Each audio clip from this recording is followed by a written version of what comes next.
Hello दोस्तों, आज हम एक ऐसे विषय पर बात करेंगे जो हम सबको आज के समय में बहुत ज़्यादा प्रभावित करता है। वो है सोशल मीडिया।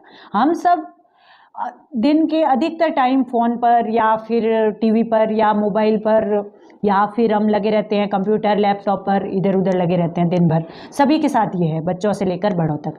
तो ये सोशल मीडिया जब हमको कितना परेशान करता है, जब हम पढ़ाई करते हैं, हमारा स्टडी का टाइम जो इम्पोर्टेंट है वो होता है, और कितना तो परेशान करता है, कितना इरिटेटिंग है कि उसको छोड़ना, पढ़ाई करना बहुत मुश्किल काम लगता है।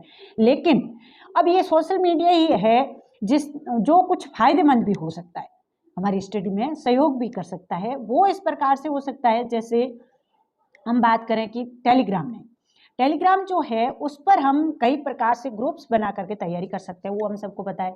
लेकिन फेसबुक, व्हाट्सएप और जो इंस्टा है वो तो हमारे मनोरंजन के लिए है। उनकी तो मैं वैसे पक्ष में बात नहीं करूंगी, क्योंकि मेरे पास वो व्हाट्सएप के अलावा इंस्टा और फेसबुक के अकाउंट्स अभी मेरे बंद हैं, उन पर मैं नहीं रहती हूँ। तो उनके तो कितने फ़ायदे कितने नुकसान आपको सबको पता है, लेकिन जो टेलीग्राम है उसके मेरे जीवन में कितने फ़ायदे हुए उस पर डिस्कस करके मैं आपको बताऊंगी कि किस प्रकार से ये सोशल मीडिया हमारे लिए उपयोगी भी हो सकता है। इसमें मेरी एक कहानी जुड़ी हुई है। हुआ क्या कि मैं तैयारी में लगी हुई थी, एग्ज़ाम मतलब 6-7 महीने बाद एग्ज़ाम था और मैं तैयारी कर रही थी। हम फ़ोन पर आपस में बातचीत कर लेते थे तैयारी करने वाले लोग कि कैसी तैयारी चल रही है, क्या पढ़ रहे हो, कैसे है। उस पर बात करते हुए एक दिन मेरी एक दोस्त है नगेंद्र बालाजी, जो अभी असिस्टेंट प्रोफेसर है जालोर में, उनके साथ मैं बात कर रही थी। तो उन्होंने मुझे बताया कि हम लोग टेलीग्राम पर कुछ लोगों से जुड़े हुए हैं और वहाँ पर क्विजेज़ है या फिर वॉइस चैट है, इस प्रकार से हम तैयारी करते हैं। तो मेरे को कहा कि आप भी जुड़ जाओ। तो मैंने पहले तो सोचा कि हाँ जुड़ना चाहिए, नहीं जुड़ना चाहिए, ये सोच के फिर मैंने कहा ठीक है आप कहते हो तो जुड़ते हैं। वहाँ पर जैसे ही मैं जुड़ी तो वो जो टेलीग्राम का प्लेटफॉर्म था उस पर सबसे पहले जिस ग्रुप में मुझे जोड़ा गया उसके ऑनर थे अहरनिश जी। उनका वास्तविक नाम तो वैसे संदीप कुमार जी है, लेकिन उन्हें सब टेलीग्राम पर अहरनिश नाम से जानते हैं और इसी नाम से हम सब जानते हैं। तो उनके ग्रुप से जैसे ही जुड़ी तो मैंने देखा अनेक प्रकार की प्रश्नोत्तरी आ रही है, कई सारे फैक्ट्स वहाँ पर आ रहे हैं, कई सारी क्विजेज़ की बात चल रही है या फिर किसी एक टॉपिक को उठा करके उस पर चर्चाएं की जा रही है। इस प्रकार से मैंने देखा तो मुझे लगा कि हाँ ये तो मेरे लिए काम का है, इस ग्रुप पर तो मुझे बने रहना चाहिए। तो उसी दिन रात को जब मैं सुन रही थी तो लोग आपस में वॉइस चैट, मुझे पता ही नहीं था क्या होता है, तो लोग बातें कर रहे थे। तो मैंने उनको सुना, जैसे देव सर, राजेश जी सर आपस में डिस्कस कर रहे थे। मुझे याद आ रहा है कि वहाँ पर एक कविता का वाचन हो रहा था और वो मैं सुन रही थी, तो मुझे काफ़ी अच्छा लगा था। और देव सर का वाचन था और उसके साथ राजेश जी सर है वो उसकी व्याख्या कर रहे थे बहुत अच्छे से। तो उसको सुन करके मुझे लगा कि ये तो बहुत अच्छा प्लेटफॉर्म है जिस पर तैयारी की जा सकती है। सुनने में बहुत अच्छा लग रहा था, अंधेरे में जैसी कविता मुझे सरल लगने लग गई थी। इस वजह से मैं उससे प्रभावित हुई। मैंने सोचा कि इसको तो मैं लगातार जारी रखूँगी। फिर हमने ये सारे जो चौथी और पाँचवीं यूनिट जो अपनी रहती है हिंदी की, उन यूनिट्स को मैंने लगभग टेलीग्राम पर इन्हीं बातचीत के माध्यम से पढ़ा था और फिर सेल्फ स्टडी के दौरान भी उनको मैं पढ़ लेती थी और समझ लेती थी, शब्दार्थ वगैरह लिख लेती थी। उससे मेरा अच्छे से ये चौथी पाँचवीं यूनिट तैयार हो गई थी। तो ये सारा जो उपलब्ध कराने का काम है वो अहरनिश जी करा रहे थे कि किस प्रकार से क्विज़ कितने बजे करानी है, क्या है, टाइम फिक्स रहता था, उसी टाइम क्विज़ आ जाती थी। इस प्रकार के पुराने वीडियोज़ और चर्चाएं अगर आप देखना और सुनना चाहते हैं तो अहरनिश जी का एक चैनल है यूट्यूब पर, उसका लिंक मैं डिस्क्रिप्शन में दे दूँगी, आप देख सकते हैं उसे। और इसी टेलीग्राम की कहानी के साथ एक बात जुड़ी हुई है कि हम जब ये वॉइस चैट और क्विजेज चल रही थी उसी दौरान देव सर को हम सुन रहे थे। उनका जो व्यक्तित्व है वो सर्वगुण संपन्न है और उनकी आवाज़ का तो कहना ही क्या। वो जब किसी कविता को समझाते हैं, बोलते हैं, तो अपने आप अपने को कविता याद होने लगती है और मन में लगता है कि हमें भी इस प्रकार से कविता करनी चाहिए। और उनके समझाने का तरीका बड़ा सरल और रोचक है। तो अगर आप देव सर की देववाणी को आप सुनना चाहें तो उसके लिए भी उनके चैनल का लिंक मैं डिस्क्रिप्शन में दे दूँगी।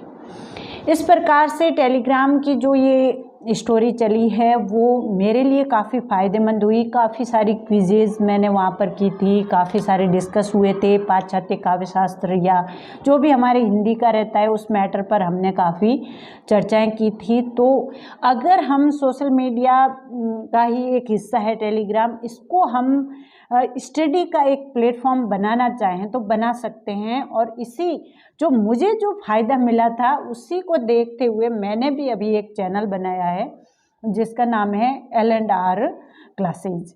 और उस पर मैं क्या करती हूँ, शाम के 5 बजे हमेशा 20 हिंदी के और 20 हिंदी व्याकरण के अभी तो, और उसके साथ 20 रहते हैं राजस्थान जीके के क्वेश्चंस, वो डेली क्विज़ के रूप में डालती हूँ। और उसमें किसी प्रकार का समय का बंधन नहीं है कि आप चाहो तो 5 बजे करो, भले 6 बजे भी कर सकते हो।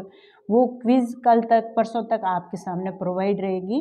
तो इस प्रकार अगर आप डेली रूटीन में कुछ प्रैक्टिस करना चाहते हो अपने सब्जेक्ट की तो यहाँ पर कर सकते हो। एक और बात है कि टेलीग्राम का हमें कितना उपयोग करना है, कैसे करना है, पूरे टेलीग्राम क्या सोशल मीडिया का पूरे का किस प्रकार से हमें मैनेजमेंट करना पड़ेगा पढ़ने के साथ, इस पर हम बात कर लेते हैं। तो सबसे पहली और महत्वपूर्ण बात यह है कि सबसे मुख्य है स्टडी। अगर हम किताबों को समय नहीं देंगे तब तक कुछ भी नहीं हो सकता। किसी भी चैनल से जुड़ जाएं या किसी भी टेलीग्राम से जुड़ जाएं, कहीं भी जुड़ जाएं, लेकिन जब तक खुद नहीं पढ़ेंगे तब तक कुछ नहीं होने वाला है।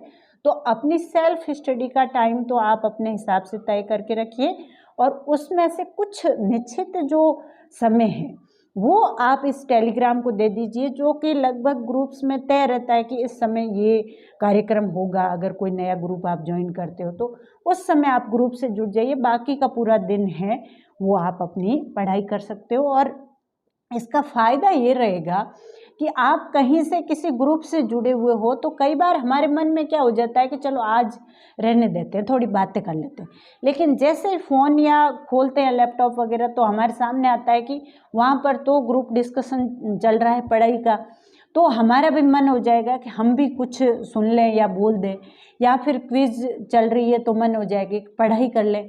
और क्विज़ देने के लिए पहले से तैयार होकर आएंगे कि अच्छे मार्क्स आने चाहिए, ये होना चाहिए, तो अपने आराम से तैयारी होती चली जाएगी और फिर भार बिल्कुल कम हो जाएगा, पता ही नहीं चलेगा। और कहा